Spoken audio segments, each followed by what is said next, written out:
أنفسنا ومن سيئات أعمالنا من يهده الله فلا مضل له ومن يضلل فلا هادي له أشهد أن لا إله إلا الله وحده لا شريك له وأشهد أن سيدنا محمدا عبده ورسوله اللهم صل على سيدنا محمد وعلى آله وصحبه أجمعين أما بعد فيا عباد الله أوصيكم وإياي بنفسي بتقوى الله. Bapak-bapak jamaah salat maghrib, salat isya insyaallah yang dimuliakan oleh Allah Subhanahu wa taala. Mudah-mudahan kita pada kesempatan yang baik ini di rumah Allah yang suci yang mulia ini selalu mendapatkan rahmat dari Allah Subhanahu wa taala. Amin ya rabbal alamin. Kita alhamdulillah bisa bertemu lagi dalam kajian rutin di masjid ini setiap Rabu malam atau malam Kamis, yang mana pada kesempatan baik ini kita akan belajar masalah fikih, masalah yang berhubungan dengan syariat Islam dengan perantara kitab Bulughul Maram. Alhamdulillah, mari kita bersyukur kepada Allah dengan nikmatnya, nikmat sehat. Sekarang kita sehat ya Pak ya, alhamdulillah rabbil alamin. Kalau kita sudah sakit itu terkadang agak susah untuk beribadah. Makanya disebutkan dalam hadis itu irtani khomsan qabla khamsin, kata baginda Rasul sallallahu alaihi wasallam. Jagalah 5 sebelum datangnya yang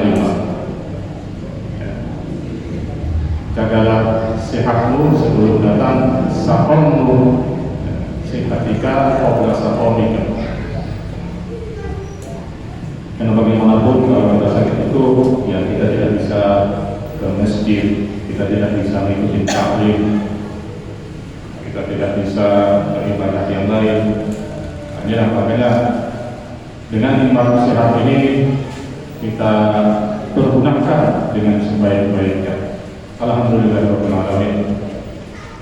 Para jemaah rahmat Allah Subhanahu wa taala, kita masih di kitab salat, bab sifatus salat, bab sifat salat-salatnya Nabi yang telah beberapa pekan ya, kita lalui ya, dari awal bagaimana sifatnya salat Nabi, dan sekarang ini kita masuk ke hadis ke-229 ini. Kemarin salah takbiratul ihram, masalah bacaan Al-Fatihah, masalah bacaan surah-surah setelah Al-Fatihah telah kita bahas alhamdulillah. Sekarang kita masuk ini yang nomor 229 dari kitab PDF ini yang ada di laptop saya. Kita baca hadisnya.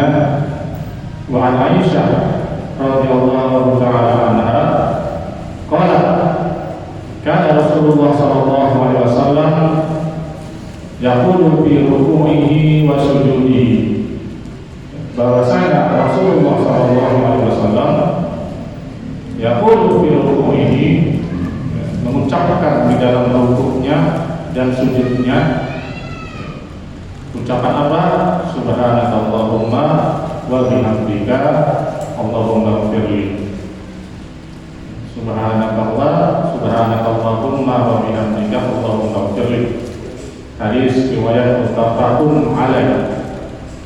Nah, ini kita masuk masalah doa ketika rukuk ataupun ketika sujud. Ada 2 versi ya, yang kuat itu rukuk dan sujud. Yang versi yang pertama ini, nah ini kuat ini ya, yaitu diriwayatkan oleh Imam Bukhari dan Muslim. Apa doanya? Ini subhanakallahumma bihamdika Allahumma ighfirli. Subhanakallahumma bihamdika Allahumma ighfirli. Mudah-mudahan ya, kita semua sudah hafalnya. Nah, ini yang pertama kali. Ada versi yang kedua, yaitu kalau rukuk bacaannya subhana rabbiyal azim wa bihamdi 3 kali. Ini juga 3 kali. Sujud juga ada versi yang lain, yaitu subhana rabbiyal a'la wa bihamdi. Dua-duanya sahih, ada riwayatannya. Dalam saya baca di kitab ini Qaulul Ahkam itu, kalau subhana rabbiyal azim dan subhana rabbiyal a'la itu ya diriwayatkan oleh Imam Abu Dawud. Ya, ketika turun ayat fasabbih bismi rabbikal azim, itu dalam surah apa? Waqiah ya, ayat terakhir itu. Fasabbih bismi rabbikal azim, maka baginda Rasul sallallahu alaihi wasallam menyuruh bacalah di rukukmu subhana rabbiyal azim wa bihamdi. Nah, adapun subhana rabbiyal a'la wa bihamdi, nah itu ketika turun ayat al-a'la, sabbih bismi rabbikal a'la. Rasulullah menyuruh bacalah di sujudmu itu subhana rabbiyal a'la wa bihamdi. Nah, ada dua versi. Subhanallah wa bihamdika Allahumma ighfirli, boleh, ataupun subhana rabbiyal azim wa bihamdihi dalam rukuk, dan subhana rabbiyal a'la wa bihamdihi dalam sujud.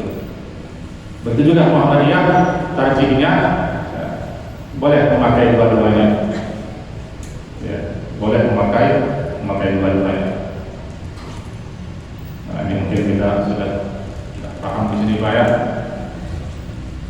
Jangan dipertentangkan kita. Sebagai ulama subhanahu wa ta'ala berarti NU gitu ya. Subhanallah wa bihamdihi Allahumma ighfirli berarti apa? Salafi, berarti Muhammadiyah. Itu mengenai doa rukuk dan sujud. Kita masuk ke i'tidal. Hadisnya wa an Abi Hurairah radhiyallahu ta'ala anhu qala kana Rasulullah sallallahu alaihi wasallam idza qama ila sholati yukabbir hina yaqum. Apabila bahwasanya Rasulullah SAW idza qama ila sholat, apabila dia berdiri untuk mengerjakan sholat, yukabbir hina yaqum, maka dia bertakbir ketika berdiri. Summa yukabbir hina yarka, kemudian dia takbir juga ketika rukuk. Ya, kita disunnahkan ya, mengangkat tangan itu Pak. Ya, hadis sebelumnya itu dikatakan begitu. Takbiratul ihram kita mengangkat tangan. Ya, bisa sejajar dengan bahu atau sejajar dengan telinga. Ya. Kemudian mengangkat tangan lagi ketika takbir, ketika rukuk. Ketika rukuk angkat tangan juga. Ya. Itulah sunnahnya. Ketika bangun dari rukuk juga angkat tangan juga, dan takbirnya. Nah, di sini diterangkan ketika summa takbir hina yarka, bertakbir ketika rukuk, summa yaqulu, baginda Rasul sallallahu alaihi wasallam mengucapkan, berkata, sami'allahu liman hamidah. Sami'allahu liman hamidah. Allah Maha mendengar bagi orang-orang yang memberikan dia pujian, memujinya. Hina yarfa' sulbahu min ar-ruku', ketika mengangkat sulbun. Sulbun ini apa? Tulang belakang min ar-ruku', kembali i'tidal. Sami'allahu liman hamidah, summa yaqulu wa huwa qa'im rabbana wa lakal hamd. Kemudian baginda Rasul sallallahu alaihi wasallam mengucapkan ketika berdiri, Rabbana wa lakal hamd, wahai Tuhan kami, bagi kamulah pujian, segala pujian. Summa yukabbir hina yahwi sajidan. Kemudian baginda Rasul sallallahu juga bertakbir hina yahwi sajidan, ketika turun untuk sujud.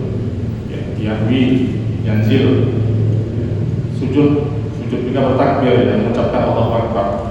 Jadi setiap rukun sholat itu, nah itu dengan ucapan Allahu Akbar. Jangan diam.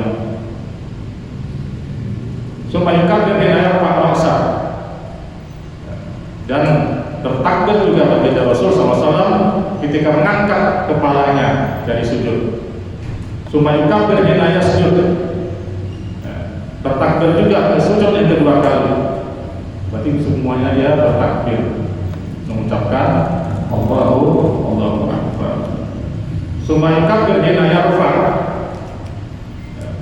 Bertakbir juga ketika mengangkat tubuhnya untuk berdiri lagi ke rakaat yang berikutnya. Summa yaf'alu dzalika fi sholati kulliha. Kemudian baginda Rasul melakukan dzalika, yang demikian itu fi sholati kulliha, di sholat, sisa-sisa sholatnya, di rakaat kedua, rakaat ketiga, rakaat keempat. Yang artinya setiap rukun itu baginda Rasul SAW dia mengucapkan takbir.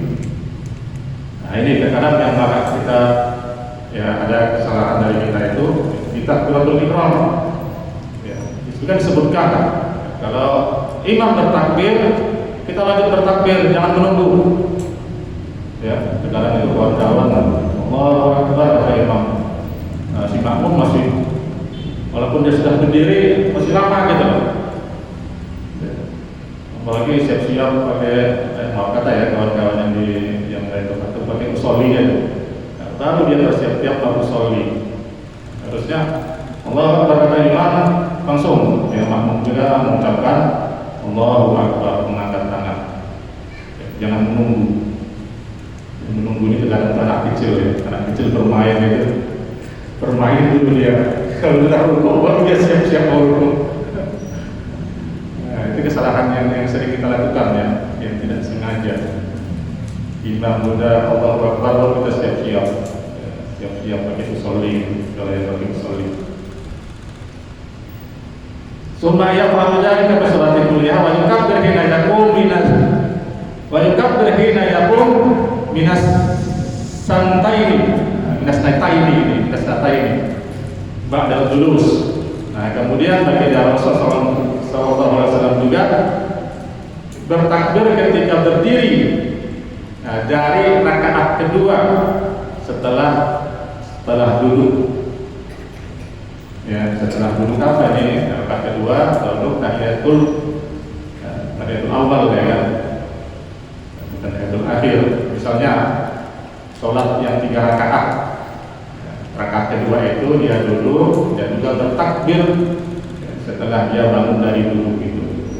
Atau juga misalnya sholat yang 4 rakaat, setelah di rakaat kedua itu setelah duduk, baginda Rasulullah SAW berdiri dan dia juga bertakbir dengan mengangkat tangannya. Kita lanjut hadisnya. Nah ini yaitu doa yang lengkap dari doa iktidal. Kalau tadi cuma sami'allahu liman hamidah, Rabbana walakal hamd, sebenarnya cukup di situ, cukup. Tetapi kan kita tahu yang sempurna Pak ya. Sholat kita itu jangan asal-asalan aja, apalagi sholat sendirian. Nah, itu lengkapi sebisanya.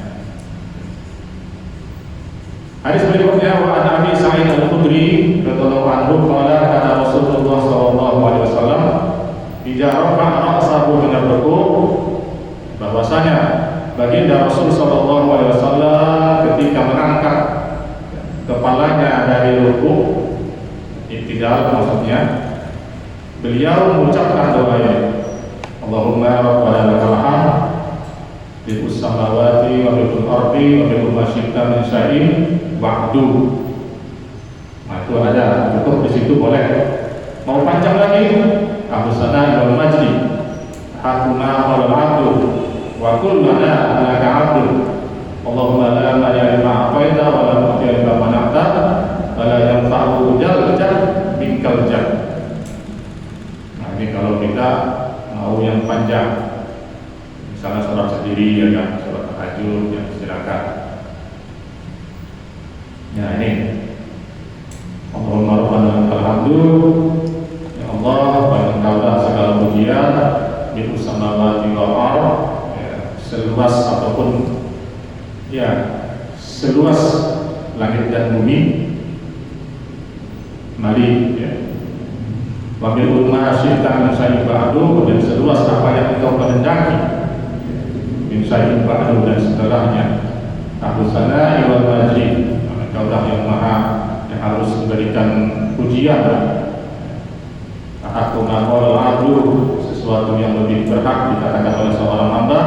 Wa kulluna laka abdun, bahwasanya kita semua ini adalah hamba-Mu ya Allah. Allahumma la mani lima a'taita, ya Allah, tidak ada yang bisa melarang apabila Engkau memberi, wala mu'tiya lima mana'ta, dan tidak ada yang bisa memberi apabila Kamu melarang. Memberi apa sih itu? Memberi rahmatnya, memberi karunia-Nya. Pada yang tahu yang lejat tinggal jat, dan tidak ada manfaat ya, segala ini al-jat, kehormatan atau kemuliaan tidak bermanfaat ya, segala kemuliaan itu bahwasanya dari Engkau lah ya, kemuliaan itu ya. Silakan.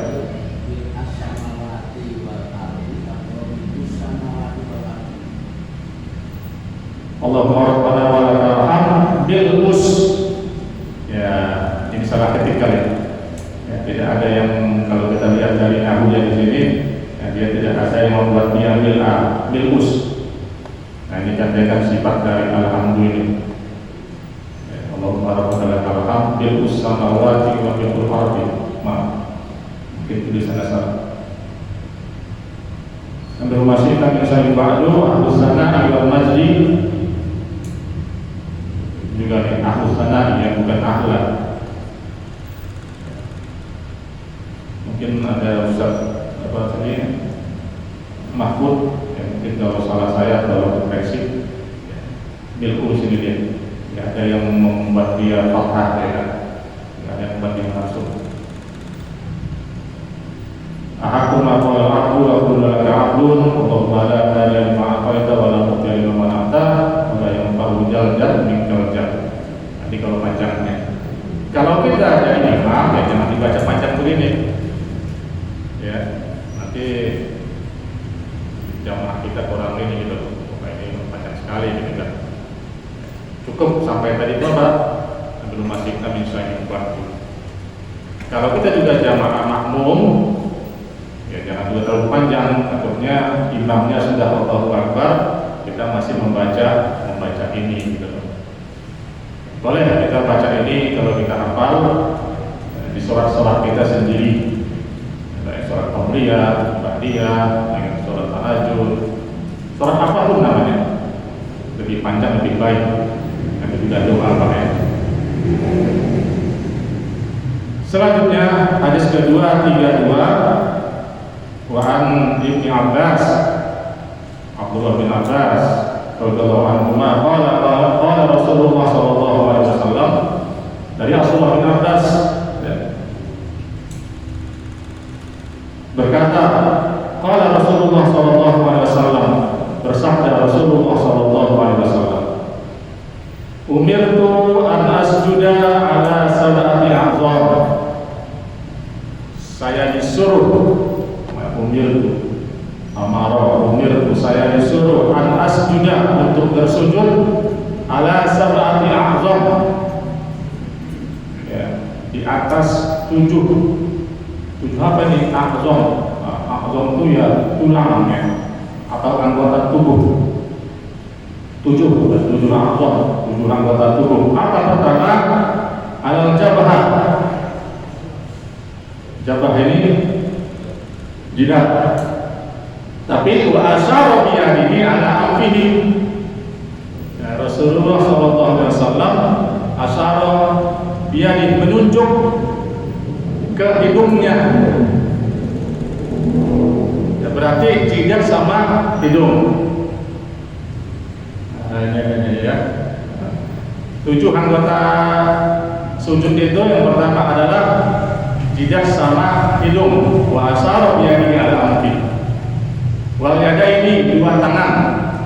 Wal rukbataini, 2 apa rukbataini? Sorry. Dengkul. Wa atratul qadamain, ujung kaki. Nah, kaki kita itu Pak harus ditekukin. Jari-jari kaki itu ditekukin dan dia menghadap kiblat. Ya, ini anggota sujud ini. Jangan bikin aja gitu kaki itu, tapi harus ditepukin kaki kita tuh. Kecuali ujur. Ada orang kan nggak bisa ditepukin ya kan. Kecuali ujur. Nah ini satu praktek yang saya membicarakan ya, mohon maaf mungkin kalau ada nanti Allah mengenai hidung. Wa asyara yadihi ala anfihi. Rasulullah SAW menunjuk ya jidat dan hidung. Ya sekarang kita lihat corona ini kan sedangkan dibilang juga kan sudah hampir habis ya. Jadi mengenai masker gitu. Saya berapa kali ke rumah sakit itu, rumah sakit UI, rumah sakit Fatmawati, rumah sakit Darmais, itu seakan-akan udah longgar gitu loh. Masker itu sudah longgar. Orang yang berkunjung, kita berkunjung itu tidak lagi mengharapkan suntik antigen atau apa gitu kan. Berarti otomatis yang namanya darurat kita harus pakai masker itu. Kalau saat ini kan sudah tidak dikatakan lagi darurat gitu loh. Ya, apa hubungannya dengan hadis ini? Dengan hadis ini ya kita harus perhatikan mengenai hidung kita kalau kita lagi sujud. Kalau dulu mungkin karena masa masih banyak pandemi itu kita pakai masker, hidung kita tidak berlantai dalam sujud, itu mungkin tidak masalah ya dimaafkan.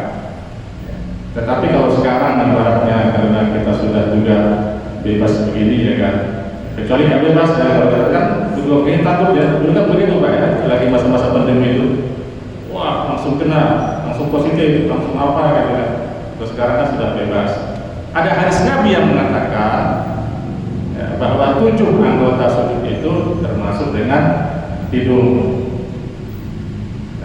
Seyogianya ya, sebaiknya walaupun dikatakan di situ ya, kalau ada sesuatu yang kita bawa dan terhindar, maksudnya misalnya orang pakai ini sorban ya kan, nah ini jabahnya ini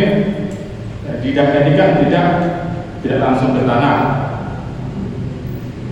Nah itu ada yang mengatakan sah, ada yang mengatakan makruh. Ya, lebih kepada makruh. Sah benar kita sholatnya sujudnya. Misalnya kita pakai kain Pak ya, menutup apa namanya? Jabah kita di jidat kita ini ke tanah, ke karpet dan ke sejadah. Nah, tetapi kita ya kalau kita bilang mau lebih bagus ya mengikuti sifatnya sholat Nabi itu ya kalau bisa kita ikutin. Begitu juga masker yang menutupi hidung kita. Dan ini pendapat pribadi ya, kalau misalnya ada yang kurang sulit ya oke aja gitu. Karena bagaimanapun hidung itu termasuk anggota sujud kita. Kalau kita mau pakai masker, tetap pakai aja. Tapi kalau lagi sujud itu jangan sampai hidung kita itu tidak nempel di sajadah. Kecuali dulu masa-masa COVID, ya tidak masalah ya kan. Uzur, kalau sekarang kan udah nggak ada COVID lagi, masa hidung kita tidak mau menempel gitu. Apa hikmahnya sujud itu? Ya hikmahnya sujud itu yaitu ketundukan kita kepada Allah. Bahwa kita ini tidak boleh sombong, ya kan? Bahwa kita ini sujud itu menyium tanah gitu kan, tanah yang akan kita tempati kalau kita meninggal. Berarti kita tidak tinggi kan, rendah dari belakang Allah itu. Dengan apa? Ya, kita letakkan jidat kita letakkan juga apa? Hidung kita kan. Kita mencium tanah gitu, kita mencium tempat sujud itu dengan hidung. Nah ini sedikit dari saya masalah hidung ini, karena sekarang juga sudah yang namanya pandemi itu sudah lantai yang dibilangkan sudah hampir tidak ada, kecuali dulu ya. Makin hati dalam memakai masker itu usahakan hidung kita juga ikut menyentuh ke tempat sujud. Begitu juga ya, aprofil pada main, ujung jari kaki, dua kaki ya, itu harus menekuk menghadap kiblat. Lanjut, wa an Abi Buhainah radhiyallahu anhu anna Nabiy sallallahu alaihi wasallam kana idza shalla farraja baina yadayhi hatta yabluwa wa yahdi qayhi. Muttafaqun alaih. Bahwasanya Nabi sallallahu alaihi wasallam ketika sholat farraja baina yadayhi. Farraja itu merenggangkan kedua tangannya. Ya, bukan begini gitu loh. Tapi diberikan. Tapi perhatikan juga kalau kita lihat sholat berjamaah yang terlalu begini, nanti mengganggu samping kiri kanan. Ya. Bagi Rasulullah SAW ketika sholat dia merenggangkan kedua tangannya hatta yabluwa wa yahdi qayhi, sehingga kelihatan bayar putih itu ketiak ketek ya.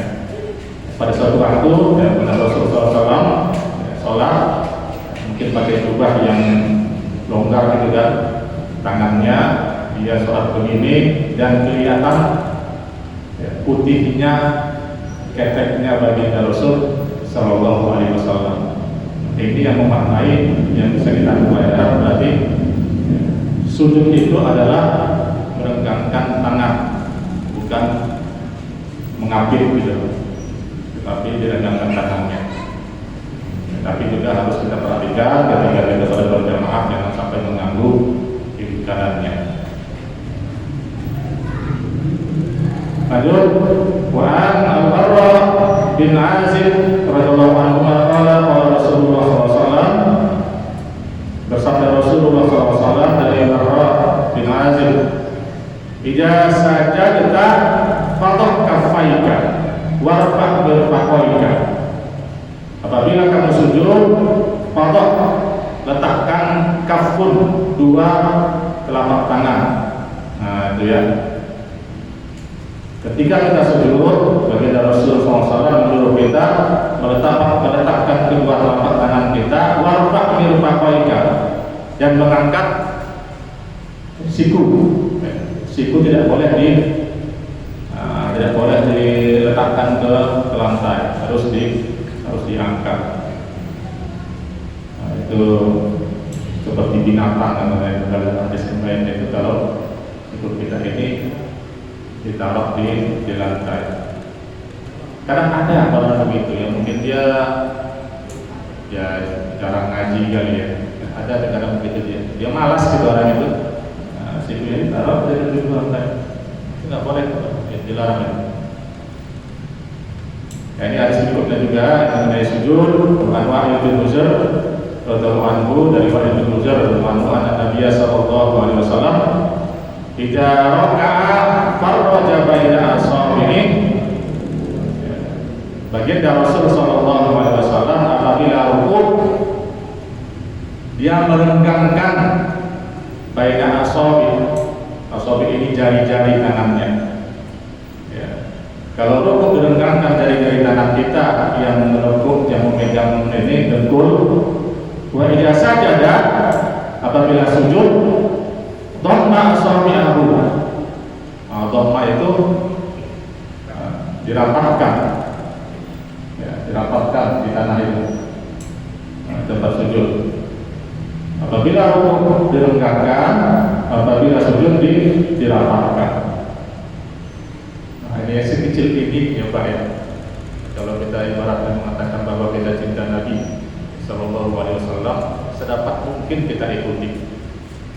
Walaupun terkadang statusnya itu sunnah ya, tidak sampai membatalkan sholat kita, tidak sampai membatalkan sholat kita. Tetapi hal-hal sekecil ini itu sifat-sifat sholat Nabi itu yang kita ikuti aja, supaya sempurna sholat kita. Nah, ini yang berikutnya ini pertolongan masalah sholat Nabi dengan cara bersila duduk bersila. Mungkin ada yang mau ditambahkan Pak mengenai tadi itu sujud dan rukuk dan sujud ya. Untuk rukuk yang benar itu sejajar atau dia lebih miring ke bawah atau lebih bongkok atau gimana bukan? Sejajar Pak. Tadi sebelumnya disebutkan itu sejajar. Nah, udah kita baca dulu ya. Kalau seandainya air itu ditaruh dalam gelas yang penuh, airnya itu tidak tumpah. Nah, itu juga kalau tidak uzur gitu kan. Ya, lurus Pak, harus lurus Pak. Ya, tidak boleh ke sana, tidak boleh ke sini. Itu juga kalau kita tidak ada uzur, terkadang kalau yang tua-tua ini agak susah ya Pak ya. Itu yang muda juga terkadang agak boleh bongkok. Kata-kata namanya itu supaya lebih musuh, kata dia lebih bongkok. Nah, itu juga dia terkadang belum membaca hadisnya. Ada lagi Pak? Ya silakan Pak.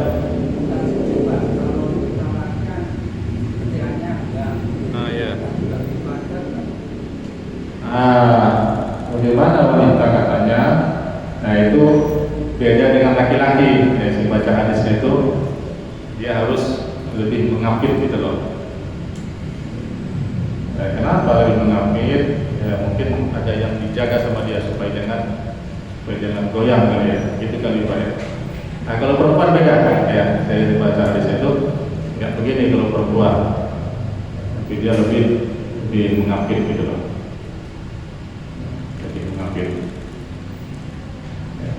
Allah alam baik. Jangan mungkin istri kita boleh juga kita lihatin ya. Kita lihatin istri orang. Ya kita lanjut. Wa Aisyah radhiyallahu anha qalat ra'aitu Nabi sallallahu alaihi wasallam yusalli mutarabbi'an. Hadis rawahu An-Nasa'i wa sahahu Ibnu Huzaimah. Dari Aisyah radhiyallahu anha qalat berkata ra'aitu, saya melihat Nabi sallallahu alaihi wasallam pernah suatu waktu sholat dengan bersila, duduk bersila. Ya ini keterangan riwayatnya ini ya, Nabi pada waktu itu dia uzur ya, dia sakit. Nah, ini bacaan bisa kita ambil. Bolehkah kita duduk bersila untuk sholat? Ya, boleh. Kalau kita tidak sanggup dalam keadaan sakit misalnya. Dan duduk bersila di lantai itu lebih afdal daripada kita duduk di atas kursi. Ya, misalnya kita lagi nggak bisa sujud Pak ya, kita lebih afdal duduk bersila dibandingkan duduk di atas kursi. Tetapi bagi orang yang tidak bisa kakinya rapat, ya di atas kursi. Kita dari tali pulau tidak bisa dilakukan gitu. Tapi yang bisa kakinya rapat, itu lebih afdal dia duduk bersila. Kalau kita tidak bisa duduk sholat secara berdiri. Itu dia. Riwayat Nabi sallallahu alaihi wasallam yusolli mutarabbi'an.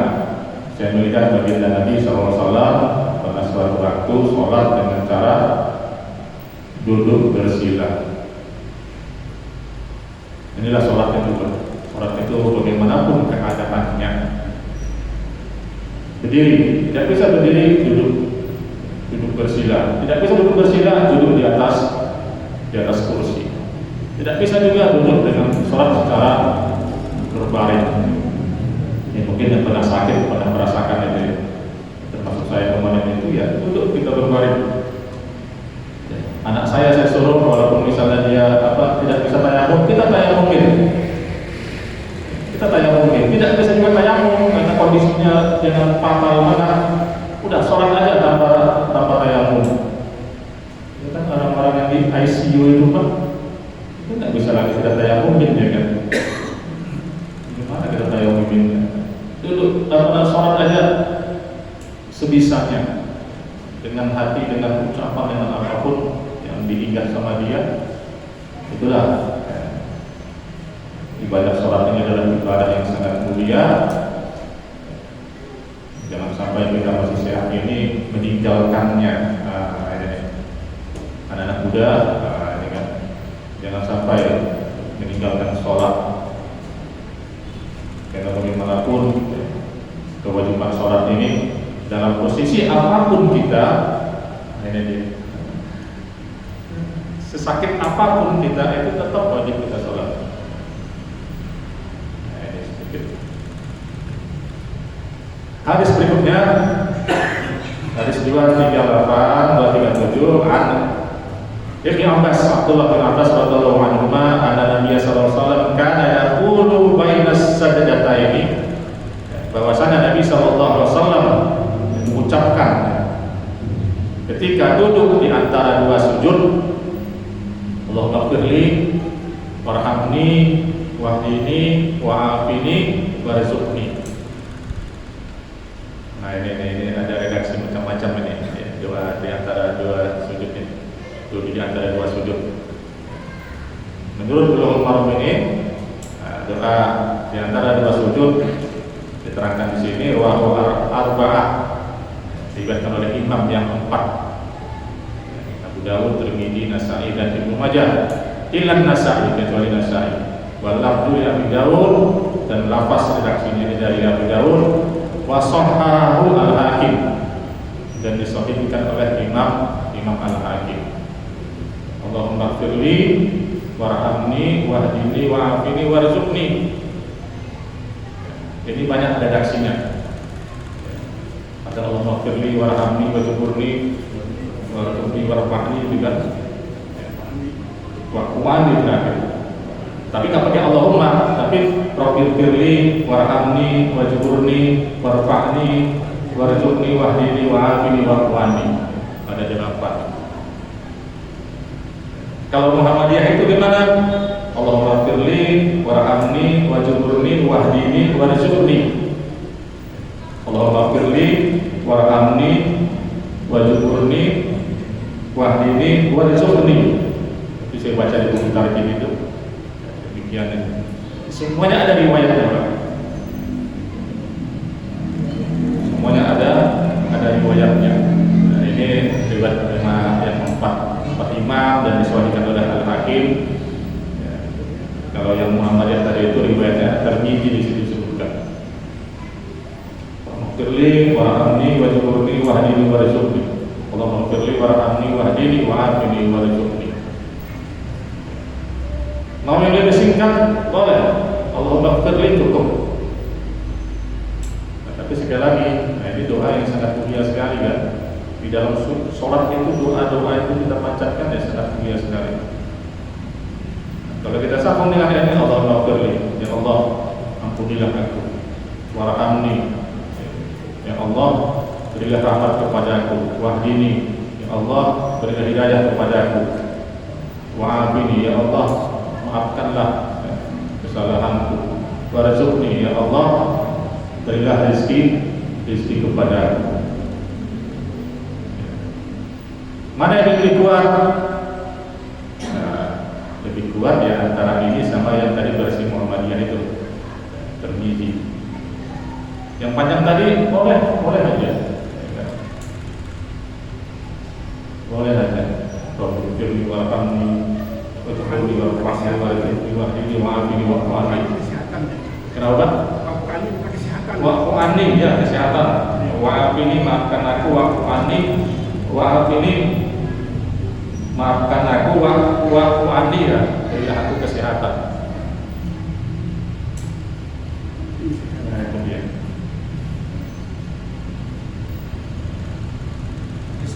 Habis ya. Nah ini nanti masalah Baiklah di witrin masalah di dalam ya ini masalah nahu wa Malik bin Huwairis anahu Nabi sallallahu alaihi wasallam baiklah di witrin di salatihi lam yanhat hatta yastaqim qa'iman. Bahwasanya Nabi sallallahu alaihi wasallam salat baiklah di witrin apabila dia di rakaat yang ganjil, rakaat pertama dan rakaat ketiga dari salatnya, dia tidak langsung berdiri sehingga dia duduk dulu sebentar. Namanya duduk istirahat. Sholat itu rakaat pertama. Nah, itu sebelum kita duduk dulu. Paham Pak ya? Kita sholat rakaat pertama, sujud, ya, duduk di antara sujud, terus kita mau berdiri ke rakaat yang kedua. Nah, itu jangan berdiri langsung, tapi kita usahakan duduk dulu sebentar, yang namanya duduk istirahat. Nah, ini juga sunnah dari baginda Rasul SAW. Pada orang yang langsung itu. Ya ini aja, alhamdulillah. Ya, mudah-mudahan pelajaran kita ini Allah berikan keberkahan, manfaatnya. Akhirul kalam, subhanallah.